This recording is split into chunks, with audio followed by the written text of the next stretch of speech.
Leo tunamsindikiza ndugu yetu katika safari yake ya mwisho hapa duniani. Mungu alimpa maisha ya duniani na sasa amemwita ili ampe maisha ya mbinguni yasiyo na mwisho.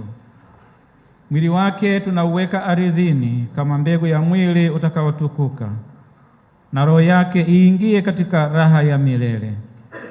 Kwa kuomba, Bwana, mpokee huyu ndugu yetu katika uzima wa milele na utawala wako, apate furaha isiyo na mwisho na kukaa miongoni mwa watakatifu wote milele na milele.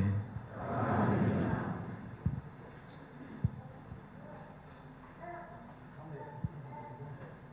Baba yetu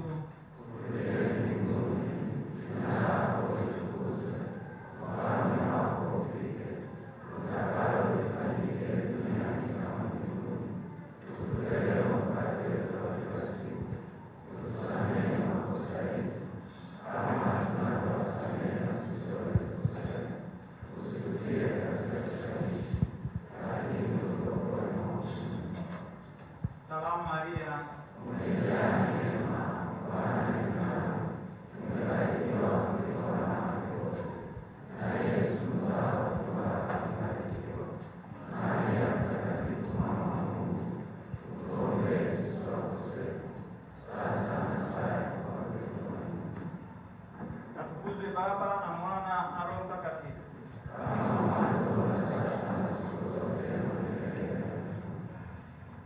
Baba yetu uliye mbinguni, jina lako litukuzwe, ufalme wako ufike, utakalo lifanyike duniani kama mbinguni. Utupe leo mkate wetu wa kila siku, utusamehe makosa yetu kama tunavyowasamehe